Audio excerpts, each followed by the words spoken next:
nós temos avançado muito na pauta das pessoas com deficiência. Primeiro, o nosso presidente estabeleceu como meta de 100 dias a regulamentação da LBI, Lei Brasileira de Inclusão, que muitos conhecem como Estatuto da Pessoa com Deficiência.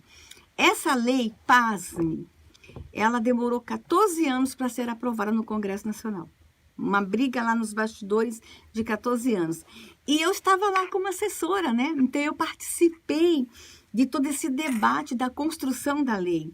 Confesso que muitas vezes saía triste das reuniões, como é que eles ficavam prorrogando os dias de aprovação da lei. Teve dia de eu sair chorando de lá, porque eu tenho uma pauta com as crianças com deficiência, né? Aprovamos a lei em 2014, pasme. Até agora, 2015, até agora, ela não é regulamentada. Então, o presidente Bolsonaro, quando assumiu, ele que tanto lutou por essa lei, agora quando ele assumiu, ele colocou como meta dos 100 dias de governo dele a regulamentação da lei. Nos 100 primeiros dias, nós regulamentamos 2 artigos. Imagine, eu achei que eu fosse regulamentar a lei inteira, que tem mais de 140 artigos, mas conseguimos regulamentar 2 e estamos caminhando agora para regulamentar toda a lei até o final do ano. Essa semana, sancionamos mais 2 leis no Brasil. A primeira, que é as pessoas com deficiência visual poderão agora ter cartões bancários, crédito, débito, com braille. Isso é um grande avanço. E estamos, assim, muito ansiosos já para que saiam os primeiros lotes, a gente mostrar e comemorar e celebrar com as pessoas com deficiência visual. E a segunda lei, também importante, sancionada essa semana, é o seguinte: na ocorrência da violência doméstica, da violência contra a mulher, colocar no papel se ela é uma pessoa com alguma deficiência. Porque até então, colocava lá violência contra a mulher, mas não dizia se ela tinha deficiência ou não. Por quê? Isso nos vai dar números. Nós vamos saber agora qual é o universo real de mulheres com deficiência vítima de violência doméstica. Essa é uma lei que vem caminhando na proteção da mulher e da mulher com deficiência. São 2 grandes avanços para o Brasil esta semana. O Brasil tem se destacado nessa área, tem muito para fazer ainda, precisamos investir, mas nós temos coisas acontecendo naquela nação. Nós temos campeões olímpicos na Paralimpíada, não só muitos. O esporte para a categoria tem crescido muito, mas precisamos investir. Nós acreditamos que esse é um caminho, esse é um canal de inclusão. É um canal, inclusive, da pessoa com deficiência ter autonomia financeira, independência financeira por meio do esporte. O governo Bolsonaro vai investir muito nessa área. Inclusive, a Caixa Econômica tem já lá reservado um recurso para investir com os atletas, com os para-atletas, né? E nós vamos continuar nessa direção.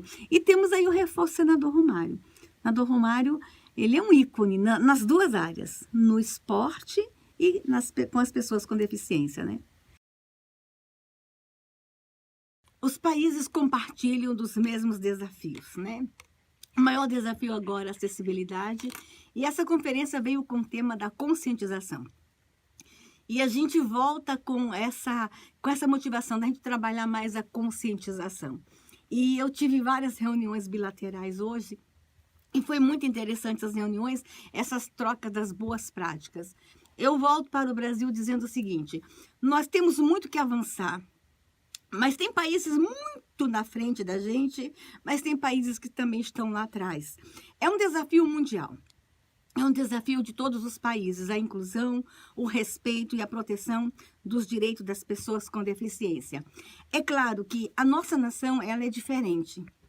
A nossa nação, ela é continental. Ela é multiétnica, multirracial, ela é uma nação plural. Eu estava conversando com os representantes de Israel agora. Os desafios deles, a inclusão tecnológica. Os meus desafios, eu tenho áreas no Brasil que as pessoas não têm nem cadeira de roda ainda. Então, eu estou ali ainda muito primários, né? E trouxe hoje no meu pronunciamento, e eu sei que eu choquei alguns países, algumas pessoas no mundo, quando eu trouxe uma realidade no Brasil que por anos foi escondida, que infelizmente em algumas etnias indígenas, em alguns povos indígenas ainda tem a prática cultural de matar as crianças com deficiência ou mesmo o adulto, não precisa ser só a criança. Na hora que o adulto adquire uma deficiência, nós temos ainda alguns povos no Brasil que eliminam as pessoas com deficiência. Então, vejam, temos 305 povos no Brasil, indígenas. Em torno de 30 apenas tem essa prática. Mas mesmo 30 é muito para nós. Nós temos relatórios que apontam que é possível que mais de 1.000 crianças e adultos sejam assassinados por ano em nome da cultura. Então, veja, nós temos ali um país lutando pela inclusão digital para a pessoa com deficiência. Mas eu ainda tenho no Brasil uma luta inicial, que é o direito à vida. Aí eu tenho na floresta a luta pelo direito à vida da pessoa com deficiência. Lá no campo eu tenho a luta pelo direito à educação, à inclusão na educação. Lá na área urbana, nos grandes centros, meu desafio é acesso ao mercado de trabalho. Então, tu percebe que nesse tema nós temos inúmeros desafios no Brasil. Mas, assim, estamos muito otimistas que nós vamos caminhar muito na proteção das pessoas com deficiência no Brasil. A gente anunciou também aqui na conferência essa preocupação do nosso país com as crianças com microcefalia. Nós tivemos ali um surto de zika e muitas crianças nasceram com microcefalia, o acolhimento a elas, mas mais das que já estão vivas, o acolhimento às que estão sendo geradas. Há uma proposta sendo apreciada pela Suprema Corte Brasileira para o aborto de crianças com microcefalia. Nós nos posicionamos contra. Elas têm direito à vida. Então está aqui, uma conferência extraordinária, com trocas de experiências, e voltamos para o Brasil motivados a caminhar nessa pauta.